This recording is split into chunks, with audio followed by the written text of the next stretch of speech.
Hashiba Hideyoshi, the great return from Chugoku decision that turned his lord's death into the conquest of all Japan. First, the conclusion. The turning point in the race to rule Japan lay in Hideyoshi's speed. He converted the greatest crisis, the death of his lord, into the greatest opportunity faster than anyone, deciding all at once on information, peace, and the march. His lord's death became the greatest opportunity of his life.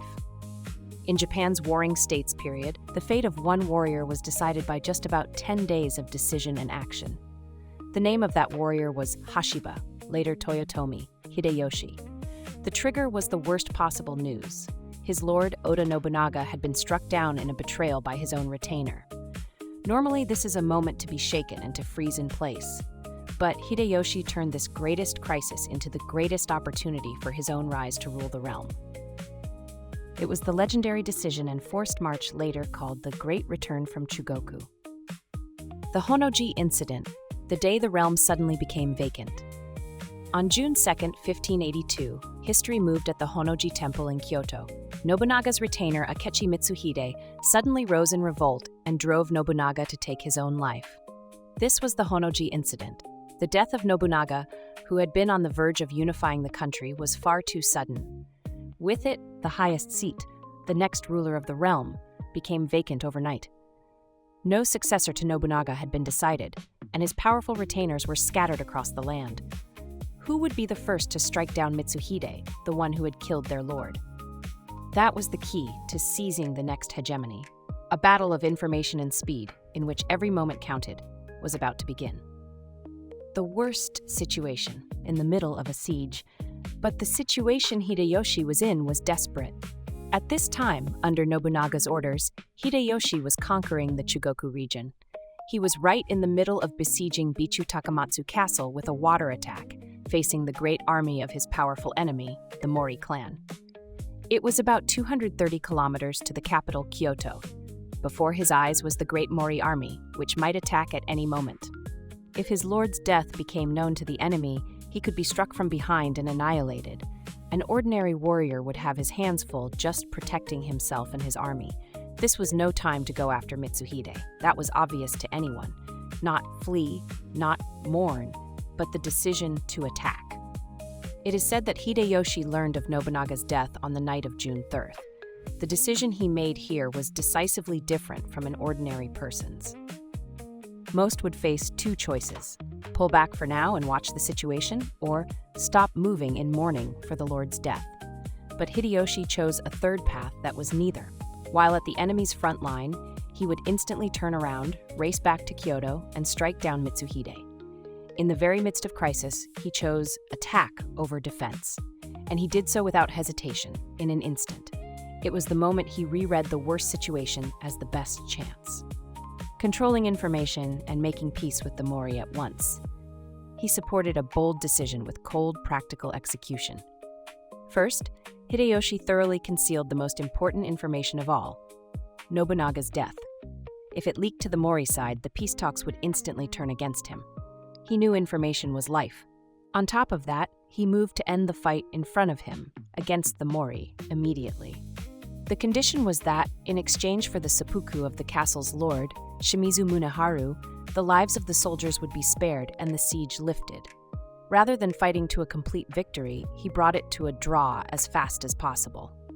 This decisiveness made his rear safe. Conceal the lord's death and let no one sense his agitation. Without clinging to total victory, make peace with speed as the priority.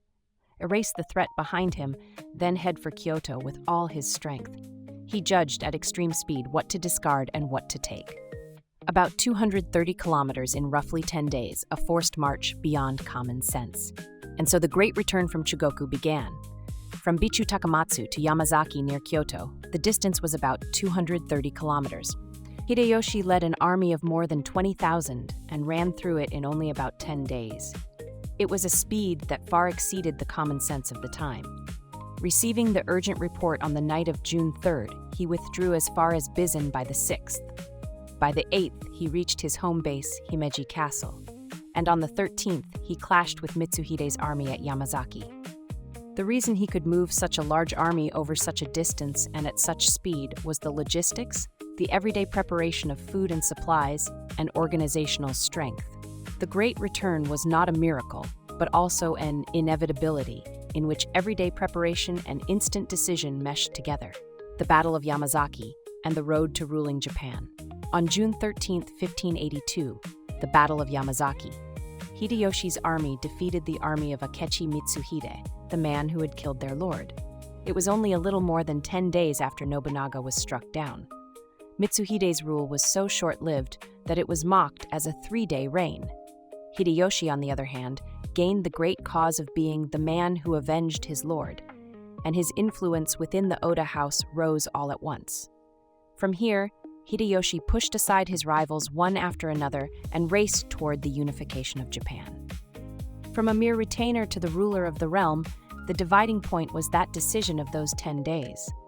The one who moved fastest in a crisis gained the greatest fruit. Lessons for today's business. What can we today learn from Hashiba Hideyoshi's Great Return from Chugoku? A crisis becomes an opportunity for the one who moves fastest. With the same bad news, the result is opposite for the one who stops and the one who acts at once. Speed itself becomes a strategy. The one who controls information holds the initiative.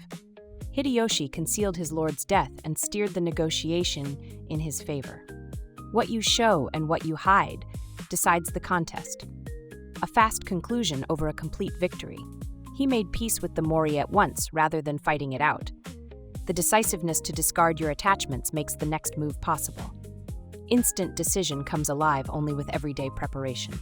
The Great Return was possible because of logistics in peacetime. A decision without preparation is reckless. A decision with preparation becomes inevitable. When the worst situation happens right in front of you, will you stop or will you move faster than anyone? Hideyoshi's decision teaches us that the contest is decided precisely in the moment of crisis. Thank you for watching.